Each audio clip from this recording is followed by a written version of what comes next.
할렐루야! 오늘은 세종을, 내일은 대한민국과 온 땅에 전도와 선교의 사명을 감당하는 세종순복음 드림교회입니다. 하나님의 사랑과 은혜가 치유와 응답이 있는 성령 충만한 교회입니다.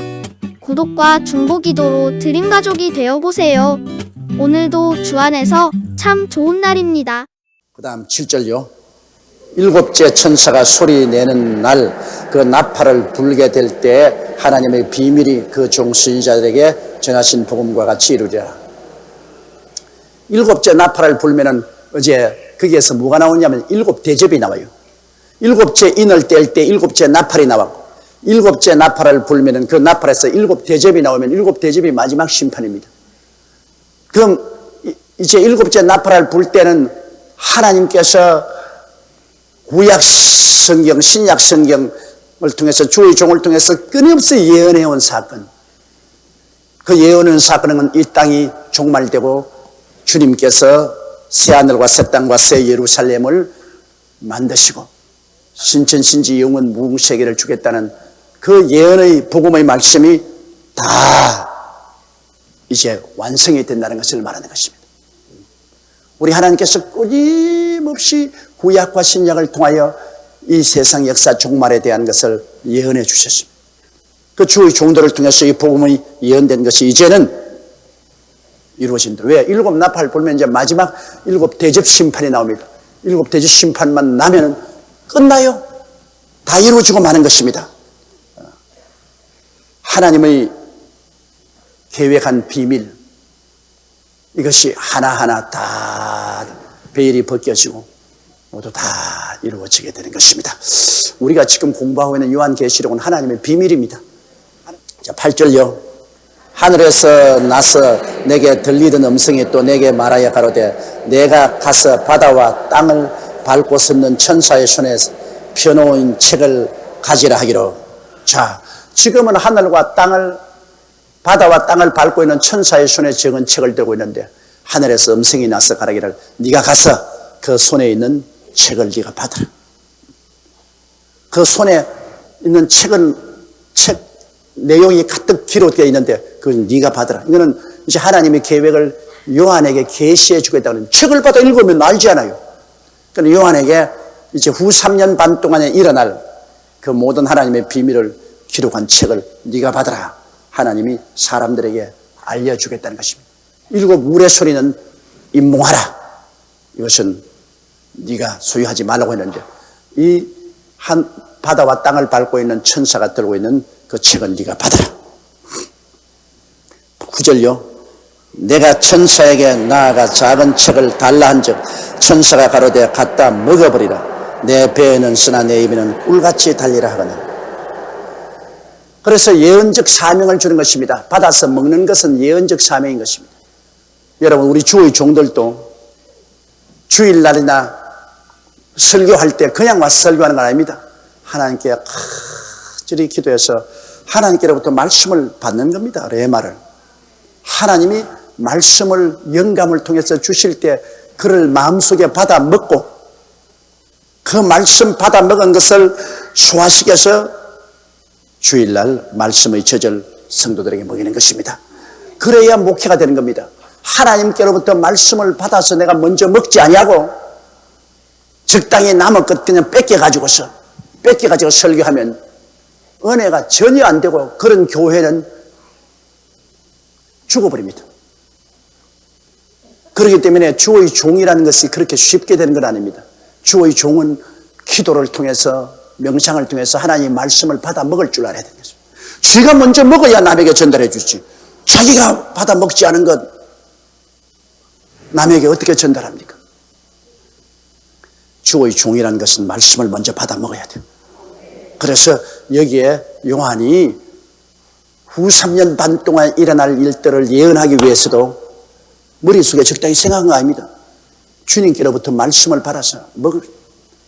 너 입에서는 꿀같이 달아 뱃속에는 썰이라고 한 말은, 여러분, 하나님의 말씀은 꿀보다 달고 송이꿀보다 더 답니다. 하나님 말씀을 들으면 그 말씀이 얼마나 달콤한지 몰라요. 하나님 말씀이 굉장히 달아요. 그렇기 때문에 하나님 말씀을 들을 때 말씀이 입에 달면은 그분 영적으로 건강한 사람입니다. 그러나 병들어면 아무리 맛있는 밥도 씁니다. 제가 옛날 어릴 때 우리 어머니에게 하면 혼이 난 적이 있는데, 우리 어릴 때는 쌀밥에 고기를 먹는 것은 참으로 힘듭니다. 1년에 명절 때 한두 번 있을까 말까 한데, 그런데 우리 어릴 때는 정말로 징어리가 굉장히 많았어요. 이 동해에서 징어리가 너무 많이 잡혀서 원산에서 징어리 공장에서가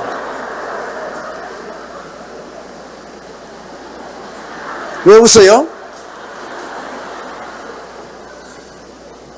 그래서 이 공장에서 징어리를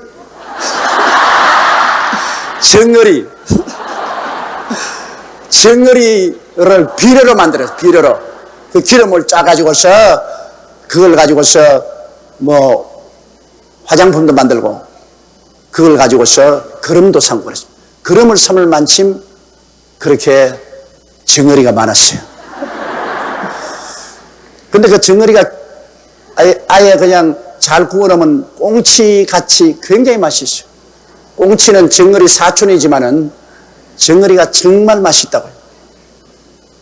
그런데 내 여동생이 아팠어요. 아파가 열이 펄펄 나고, 그러니까 어머니가 아주 신 쌀밥을 맛있게 해가지고서 기름이 보글보글 그렇게 정어리를 이렇게 구워가지고서 이렇게가, 야, 먹어라. 그러면서 그 밥에다가 정어리를 이렇게 뜯어가지고 얹어주는데, 와, 옆에 보시면 너무너무 먹고 싶어. 그래서 내가 침을 삼키다가 말고, 나도 아프면 좋겠다. 그러자 눈 깜박할 사이에 번개가 눈에 불이 펀쩍 하는데 보니까 어머니가 한 대 올려 때렸어요. 어떻게 그렇게 고약한 말을 하냐. 건강한 것이 얼마나 좋은데. 그래서 그래도 나는 건강하니까 잎쌀밥에 정어리도 못 먹는데, 동생은 아프니까 잎쌀밥에 정어리도 먹지 않냐. 그와 같이 건강하면은 보리밥에도 김치도 맛있다고요. 입에 달다고요. 그런데 병들면은 그 잎쌀밥에 정어리를 찍어 구워줘도 못 먹어요. 맛이 없어. 우리가 군대에서 논산훈련소에서 훈련할 때, 그때는 항상 배가 고팠어. 그런데 이제 어떻게 잘 해서 밥 당번이 되면요, 밥 당번이 되면 북에 가서 이제 밥을 군대에 나르거든. 나도 밥 당번이 돼봤는데, 밥 당번이 되면은 북에서 밥을 좀 많이 줘요. 또 얼마나 맛있든지 밥이. 배는 자꾸 먹어가면 배는 남산만치 되는데 입은 자꾸 달아요, 그냥. 입은 자꾸 달라근데 배가 불러서 먹을 수가 없어. 너무너무 아까워. 배만 좀 더 불러 컸으면 더 많이 놓을 건데, 입은 자꾸 달아서 자꾸 먹고 싶은데 배가 불러서 못 먹었어. 내 그때가 기억이 납니다. 반찬 같은 거 필요 없어. 그냥 맨밥인데도 그렇게 달더라고요. 그래서 성도 여러분이 하나님 말씀이 입에서 달고 송이꿀보다 다를 때는 영적으로 건강하기 때문에 그런 것입니다. 그러나 영적으로 병들어 놓으면 말씀도 귀에 들어오지도 않냐고, 들어오면 자꾸 병든 닭 졸듯이 자꾸 돌고 졸고 말씀이 귀찮아져요. 그건 영적으로 병들어서 그런 것입니다. 그 요한에게 이 주님께서 적은 책을 주니까 입에는 달라. 하나님 말씀이 달라. 속에는 써더라. 쓰다는 것은 뭐냐?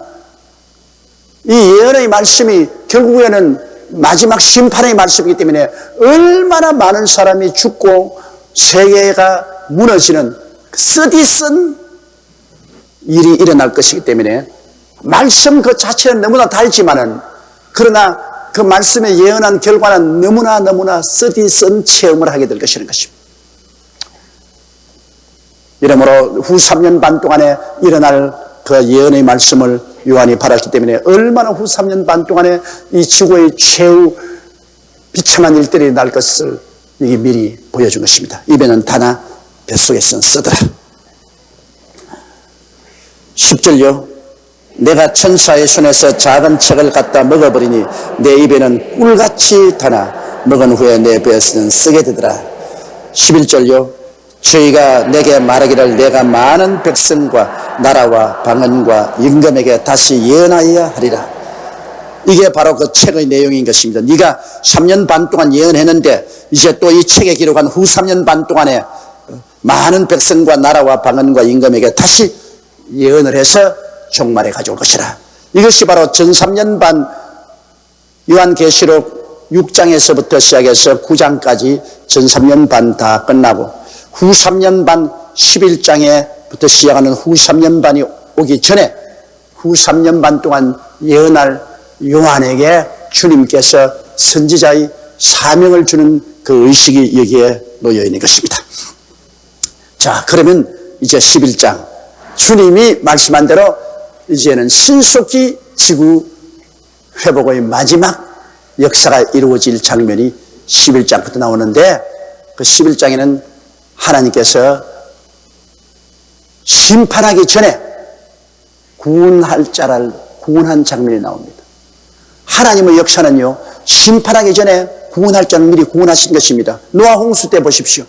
홍수로 온 세상을 멸하기 전에 하나님은 노아와 그 8 식구를 방주를 만들어서 피난시켜 놓고 난 다음 심판했잖아요. 하나님의 의인과 악인을 동시에 취급하지 않습니다. 소돔 고모라 성을 주님께서 불로 멸할 때도 롯과 그 가족을 옮겨놓고 난 다음에 유황불이 쏟아진 것입니다.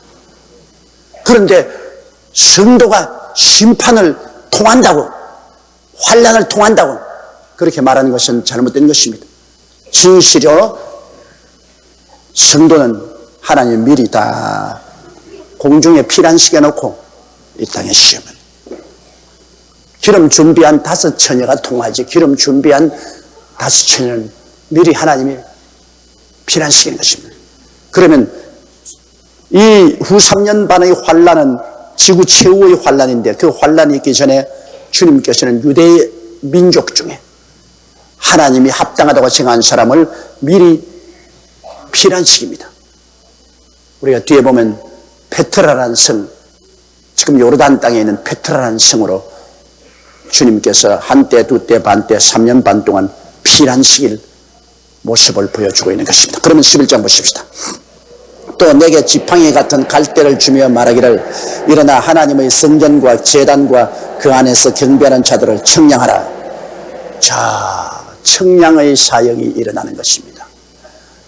하나님의 성전에서 청량하라. 여기에 성전은 유대인의 성전을 말합니다. 지금은 여러분 솔로몬 성전이 70년 동안 바벨론의 포로로 잡혀갈 동안에 다 무너진 것을 스룹바벨이 와서 70년 만에 다시 재건한 것을 헤롯 왕이 수십 년에 걸쳐서 재건하여 아름답게 지었으나 주 70년 디도 대장이 쳐들어왔을 때 예수 그리스도를 십자가에 못 박인 죄로 말미암아 이스라엘 백성이 심판을 받고 풍지박산 날 때 그 성전이 돌 하나도 남지 않고 무너지고 그 이후에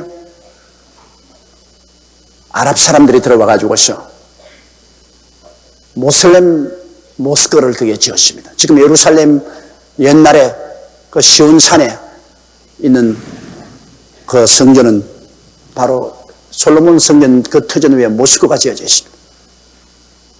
이슬람 사원이 지어져 있습니다. 그런데 이 이슬람 사원이 지어진 이 모스크 자리가 유대민족에게는 그것이 솔로몬 성전 터니까 성지지요. 그런데 또 그 이슬람 사람들에게는 메카, 다음으로 이곳을 성지로 합니다. 그건 왜냐? 그들은 말하기를 아브라함이 이삭을 거기에서 제물로 드린 것이 아니라 이스마엘을 제물로 드렸다. 자기들 조상을 제물로 드렸다. 거기에서 바로 이슬람교를 창조한 창시자가 하늘에 올라갔다가 내려왔다. 이러므로 그것이 자기들의 성지자. 이래서 그들도 그건 굉장한 성지를 인합니다.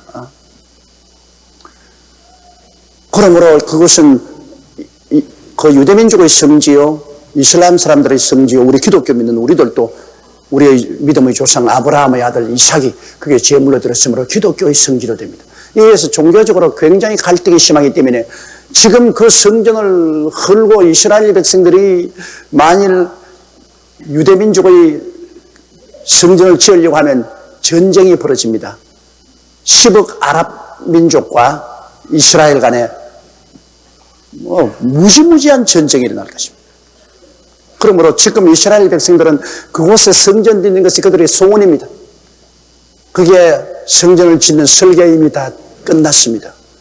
그리고 성전 복권을 팔아가지고서 그 성전에 있는 돈도 이미 다 마련해 놓았었습니다. 그러나 정치적으로 그게 절대로 못해요. 그렇지만 여러분, 전 3년 반 동안에 우리가 보다시피 소련을 위주로 한 아랍과 그리고 서방 세계와 함께 손을 잡은 이스라엘과의 일대 전쟁이 벌어진 모습을 우리가 전 3년 반에 보았습니다. 그 전쟁을 통해서 소련과 아랍이 참패를 하고 그 참패한 결과 유럽 연방의 도움을 받아서 이스라엘은 그곳에 성전을 짓습니다. 그래서 전 3년 반 동안에 바로 시온산에서 솔로몬 성전이 복구되어 재건됩니다. 그래서 성전이 있죠. 이래서 바로 그 성전의 후 3년 반 동안에 적그리스도가 자기의 신상을 세우고 야훼 하나님을 섬기지 말고 자기가 신이다, 자기 신상을 세우고 요사이 전자기술을 통해서 그 신상에서 말을 하고 막 그렇게 하니까 그 우상을 섬기지 말라는 이스라엘의 법에 의해서 이스라엘 사람이 반발함으로 적그리스도가 나서 이스라엘 박멸운동이 전무후무한 이스라엘 박멸운동이 나서 그때 이스라엘 백성들의 3분의 2가 죽임을 당합니다. 그런 그 비극이 그 성전과 더불어서 일어나게 될 것입니다. 그러므로 그 성전 안에서 갈대로 청량하라는 것은 다시 이스라엘이 그게 성전을 짓고 하나님을 예배하는 이식이 벌어지는데 그곳에서 하나님이 이 후 3년 반 동안에 어마어마한 적그리스도가 유대민 박멸운동이 일어날 때 그때 피난시킬 사람과 피난시키지 않을 사람을 미리 하나님이 분별하는 것입니다. 하나님께서 신앙이 있다고 해서 갈대로 자를 재어보서 자격이 있는 자와 자격이 없는 자를 분별해서 자격이 있는 자는 페트라성으로 주님께서 독수리 날개를 통해서 기적을 통해서 옮겨서 보호해주고 자격이 없는 사람은 그대로 박멸을 당하게 내버려 놓는 것입니다. 그래서 또 내게 지팡이 같은 갈대를 주며 말하기를 일어나서 하나님의 성전과 제단과 그 안에 경배하는 자들을 청량하라. 경배하는 자들이니까 야훼 하나님을 섬기는 자들입니다. 그들이 예수 그리스도를 구주로는 믿지 않지만은 야훼 하나님을 모세의 법을 따라서 도로 섬기는 신앙의 터전이 있는 사람들입니다. 그래서 그 다음 2절요. 성전 밖 마당은 청량하지 말고 그냥 두라. 이것은 이방인에게 주었은즉 저희가 거룩한 성을 42달 동안 밟으리라. 42달은 바로 3년 반입니다. 그러므로 성전 뜰 안만 청량하고 성전 밖은 내버려 놓아라. 그러니까 적그리스도가 와서 42달 동안 짓밟게 내버리더라. 성전 안에 예배하는 사람을 청량하라. 이것은 우리에게도 굉장히 의미심장한 일입니다. 지금도 성전에서 예배하는 자를 청량하라. 그 청량해서 거기에 합당한 사람은 우리도요. 환난 전에 들려 올라갑니다. 그럼 어떤 사람을 청량하는 예배 드릴 때? 우리는 분명하죠. 청량, 저보고 조용기 목사, 너희 성도들을 청량하라. 그래서 성전 밖에 있는 사람하고 성전 안에 있는 사람을 구별하라 하면 청량줄을 제게 준다면 제가 청량을 어떻게 할까요? 제일 먼저 청량할 것은 성수주의를 하는가? 청량. 왜? 성수주의를 안 하면 그 무슨 말을 해도 그는 진짜라고 볼 수 없습니다. 여세 동안이라고 이랬죠. 주님이 부활한 날 주님께서 교회에서 기다리는데 주님을 만나러 오지 않고 세상 일락을 위해서 세상 일을 위해서 나간다면 그거는 벌써 청량에 모자란 것입니다. 성수주의를 하느냐? 그 다음은요, 11조 드리느냐? 그 다음 청량은. 왜? 내 물질인 곳에 내 마음도 있다고 했는데요. 주님을 사랑하면 주님께 11조 드리게 돼 있어요. 주님을 사랑하지 않고 물질을 더 사랑하면 11조 안 드려요. 성경에 주님께서 사람이 물질과 하나님을 겸하여 섬기지 못한다. 사람이 두 주인을 섬기면 한 사람을 더 사랑하거나 한 사람을 덜 사랑하거나 아주 똑같이 사랑을 못한다. 사람이 하나님과 물질을 겸하여 섬기지 못한다. 그러므로 하나님을 사랑하는 자는 하나님께 11조를 드림으로 하나님을 먼저 사랑한다는 증거가 있어야 된다. 먼저 있어. 그러므로 청량하는 것은 11조 드리냐 안 드리냐 청량하는 거예요. 11조 안 드리면 그것은 하나님을 제일로 사랑하지 않는다는 증거가 되죠. 그럼 셋째는 무엇을 청량하느냐? 말씀과 기도를 하느냐 안 하느냐 그걸 청량합니다. 하나님 말씀을 사랑하고 기도하기를 게을리하지 않느냐 그 청량해버린 것입니다. 그게 세 번째 청량이죠. 네 번째 청량은 뭐라고 하겠습니까? 다른 사람 앞에 그리스도를 전도하느냐 안 하느냐, 그냥 입 딱 다물고 있느냐, 그렇지만 다른 사람에게 예수 그리스도에 대한 전도를 하느냐 안 하느냐, 이런 것으로 청량할 것입니다. 아마 제가 그렇게 청량할 것인데 저만 아니라 천사를 보내도 그렇게 청량할 것입니다. 성수주일 하느냐, 11조 드리느냐, 그리고 말씀을 사모하고 기도하느냐, 전도하느냐, 이것이 통과되면 그는 성전 안에 들어온 사람인 것입니다. 그 사람은 비 오는 수요일 날 밤에 예수님이 와도 천당 갈 사람이에요. 그러나 성수주일 안 하는 사람, 11조 안 드리는 사람, 말씀은 아예 그냥 닫아놓은 책이 되고 읽지도 않고, 기도는 남 기도할 때 듣고 그저 아멘이나 하지 기도는 전혀 안 하는 사람, 전도는 어림도 없어. 그런 사람은 안 믿는 사람은 아닙니다.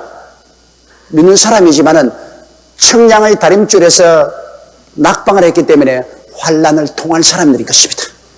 언제든지 하나님이 사랑하는 자는 환난을 피하게 해주는 것입니다. 환난을 통하게 안 해요. 환난을 피하게 해주는 것입니다. 그래서 그들은 예수 그리스도의 강림하실 때, 그때에 비로소 예수님이 구주인 것을 보고 눈물을 흘리고 통곡하고 자복하고 모두 다 몰신 구원을 받습니다. 그들은 페트라성에서 한때, 두때, 반때 피란을 갖다가 그 다음 주님이 마지막 성도와 강림하실 때 주님을 만나보고 회개하고 몰수히 다 구원을 받는 역사가 일어납니다. 그런 사람들을 주님께서 여기에 지금 청량하고 계신 것입니다. 3절요. 내가 나의 두 증인에게 권세를 주리니 저희가 굵은 벼옷을 입고 1260일 예언하리라. 두 증인. 여러분, 전 3년 반 동안에는 14만 4천 명 유대인 중에 인맞은 전도자가 나가 전도했는데, 이 사람은 전 3년 반이 끝나고 난 다음 나중에 보면은 하늘로 다 올라갔죠. 하늘에 올라가서 주님과 같이 거합니다. 그러나 그럼 후 3년 반 동안에는 어떠냐? 주님이 두 증인을 또 세웠습니다. 반드시 주님께서 이 세상 사람들에게 이삭 죽기를 위해서 마지막 증인을 세웁니다. 두 증인이 후 3년 반 동안 끝까지 하나님의 살아계심과 우리 주 예수 그리스도의 구원에 대한 증거를 합니다. 믿든지 아니 믿든지 주님은 증거를 나타내 주시는 것입니다. 그러므로 이 비참한 후 3년 반 동안에 수많은 사람이 죽어나가고 고통을 당할 때 회개하라는 표시로서 벼옷을 입고 있습니다. 아직까지도 마지막 회개할 기회를 주는 것입니다. 4절요. 이는 이 땅의 주 앞에 섰는 두 감람나무와 두 촛대니.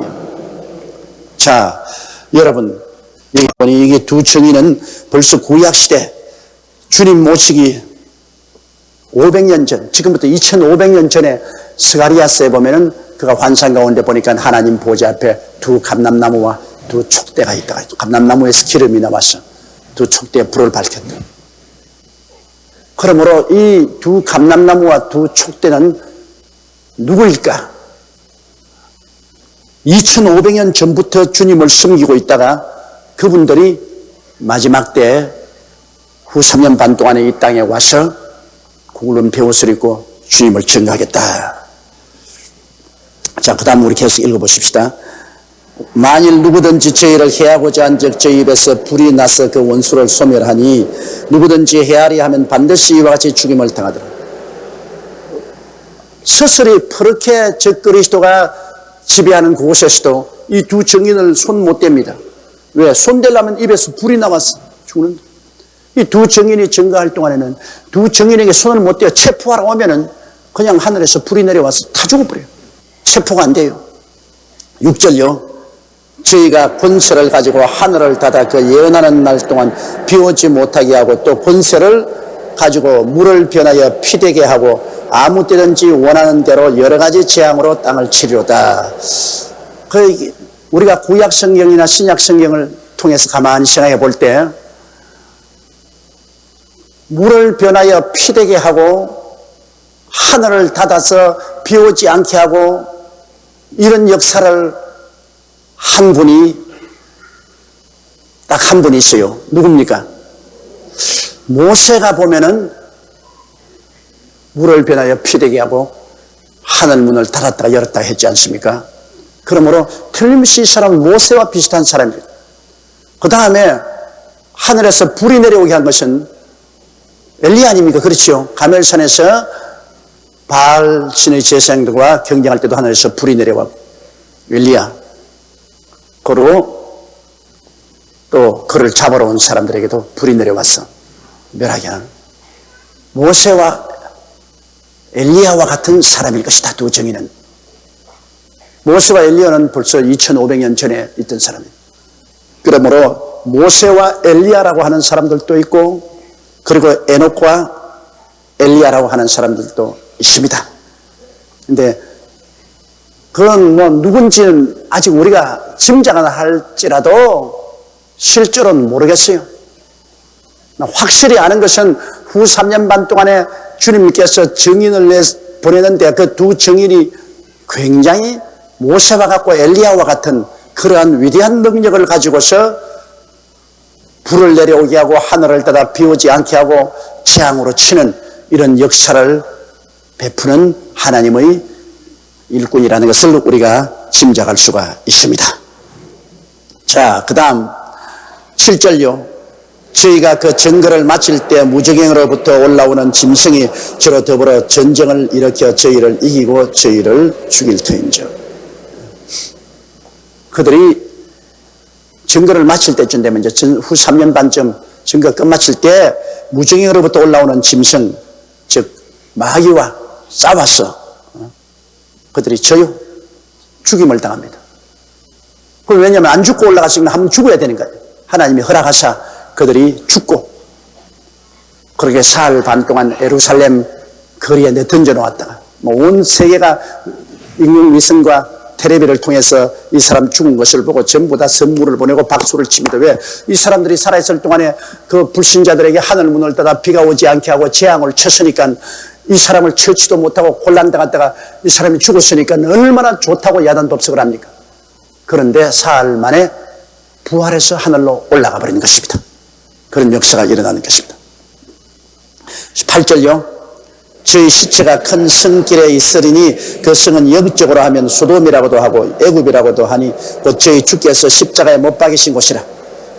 주께서 십자가에 못 박인 것이 예루살렘 아닙니까? 예루살렘 성이 발로 영적으로는 소돔과 같고 애국과 같이 타락하고 하나님을 배반한 처소인데 거기서 하나님 아들 예수 그리스도를 십자가에 못 박인 그 처소, 그 예루살렘에서 그들이 죽임을 당해서 버림을 당하는 것입니다. 9절요. 백성들과 족속과 방언과 나라 중에서 사람들이 그 시체를 사흘 반 동안 목도하며 무덤에 장사하지 못하게 하리로다. 자, 그때 요한의 시대에는 요한이 알 수가 없습니다. 어떻게 그 사람이 예루살렘에서 죽어서 시체로 그 거리에 던져놓았는데 온 세상 백성과 족속과 방언과 나라 중에서 사람들이 그 시체를 사흘 반 동안 목도를 합니까?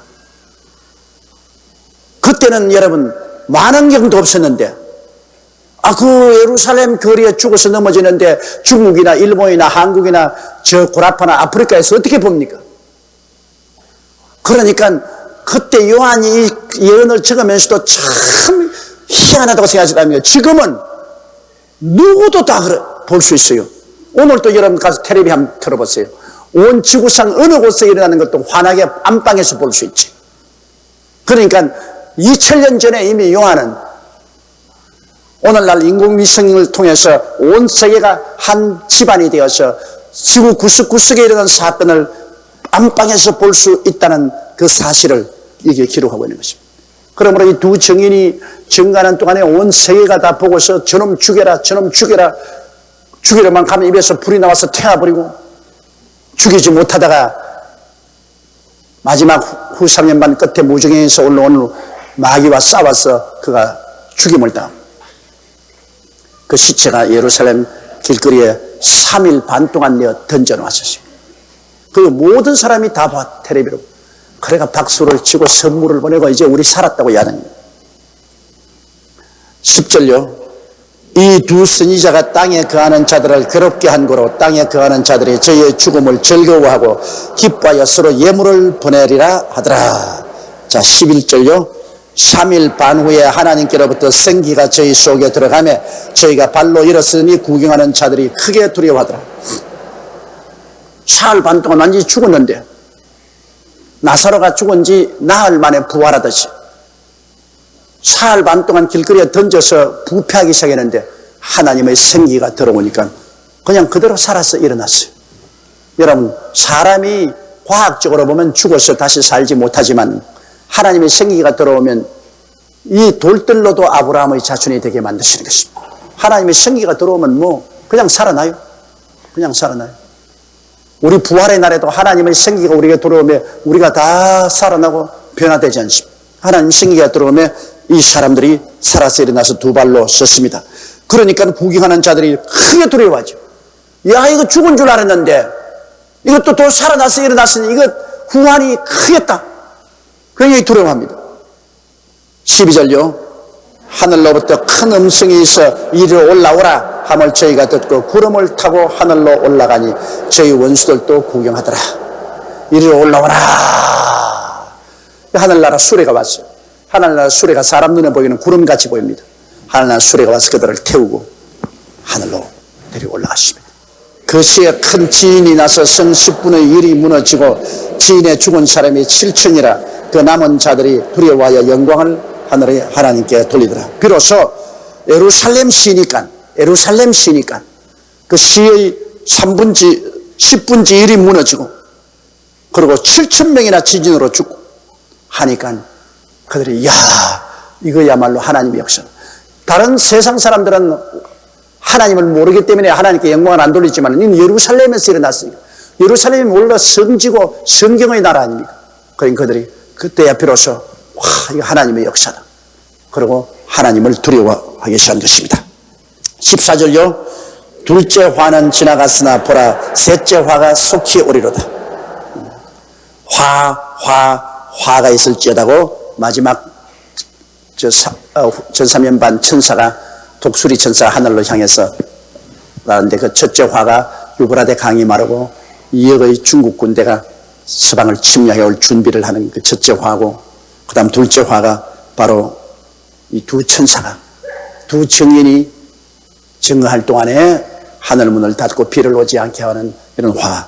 그 다음 이제 셋째 화가 이제 곧 또 다가올 것이라고 예언하고 있는 것입니다. 자, 15절요.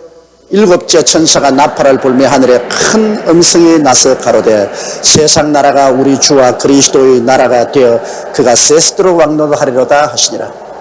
자, 일곱째 천사가 나팔을 부니까 이제 일곱째 나팔 속에서 일곱 대접이 나옵니다. 일곱 대접 심판이 3년 반 동안의 신속히 끝나고 이제는 그 결과 세상 나라가 우리 주와 그리스도의 나라가 되어 그가 세스도로 왕노릇하는 역사가 일어나기 때문에 하나님에 대한 예배와 찬양이 따라옵니다.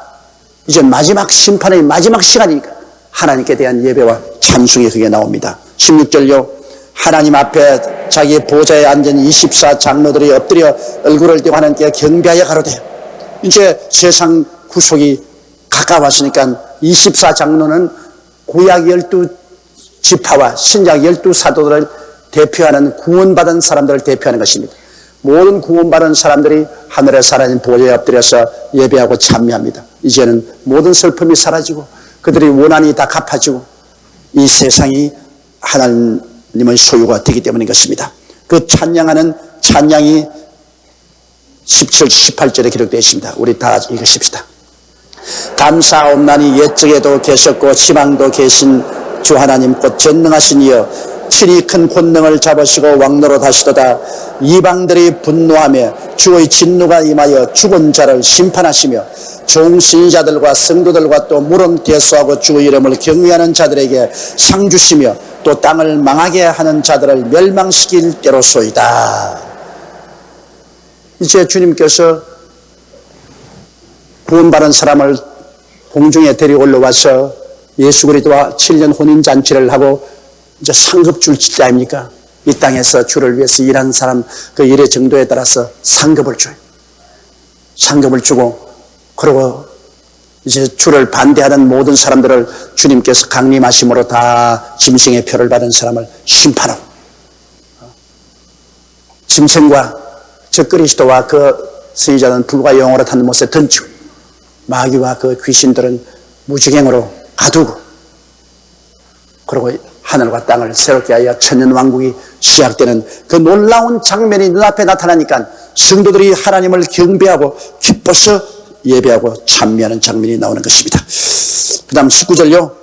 이에 하늘에 있는 하나님의 성전이 열리니 성전 안에 하나님의 언약궤가 보이며 또 번개와 음성들과 내성과 지진과 큰 우박이 있더라.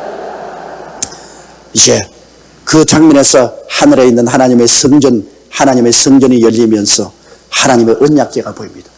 하나님의 언약궤는 여러분 이 세상에 구원받은 사람들과 언약한 확실한 증거를 보여주는 것입니다. 하나님의 언약궤라는 것은 여러분 옛날에 구약시대에 그 언약궤는 금으로 만든 궤인데 그 안에 이 십계명의 돌판과 항아리, 만나 담은 항아리와 그리고 아론의 상난 지팡이가 있고 그 위에 금판을 덮어서 속죄수가 있어서 그게 피를 뿌려서 죄를 속하고 그 위에 서랍천사들이 이렇게 날개를 펴고 있습니다. 바로 이것이 하나님의 보좌를 상징하는 것입니다. 바로 이것이 예수 그리스도를 상징하는 것입니다. 왜냐하면 여러분 이 돌판에 새긴 계명은 무엇이냐? 하나님과의 언약입니다. 구약시대는 십계명을 통해서 하나님과 언약을 맺었고 신약시대는 그것이 예수 그리스도의 십자가 보혈을 통해서 언약 맺은 하나님의 언약 계명이 돌판의 언약입니다. 그리고 만나 담은 항아리는 양식을 말합니다. 이스라엘 백성이 40년 동안 광야에서 먹었지 않습니까? 우리가 이 광야 동안에 예수님이 말씀이 우리의 양식입니다. 예수님의 말씀 양식을 말하는 거죠. 그 다음에 상난 아론의 지팡이는 이건 부활을 의미하는 것입니다. 우리가 주님과 언약 맺고 주의 말씀을 먹고 나중에 부활하는 것을 말하는 것입니다. 그 언약궤가 보인다. 이것은 예수 그리스도를 통해서 언약 맺고 예수 그리스도를 통해서 그 말씀을 먹고 예수 그리스도를 통해서 부활한 이 성도들에게 약속한 하나님의 약속이 이제는 완전히 이루어질 것이다. 그 언약궤를 보여주는 것입니다. 너희 언약한 것을 이제는 실천한다. 하나님이 언약한 것을 실천한다. 구약의 이스라엘 백성들과 언약 맺은 것은 예수 그리스도가 십자가에 못 박여 죽고 부활하심으로 다 이루어졌고 예수 그리스도를 통해서 우리에게 언약 맺은 새 하늘과 새 땅과 새 예루살렘은 이제 이루어질 때가 왔습니다. 그 언약궤를 주님께서 보여주시면서 이제는 반드시 이룬다. 그래서 하나님의 거대한 심판의 소낙비가 내릴 준비가 되었습니다. 번개와 음성들과 내성과 지진과 큰 우박이 있는 것은 거대한 홍수가 몰아칠 것을 예언하는 것입니다. 여러분 언제나 내성 병력이 치고 난 다음 소나기가 싹 쏟아지잖아요.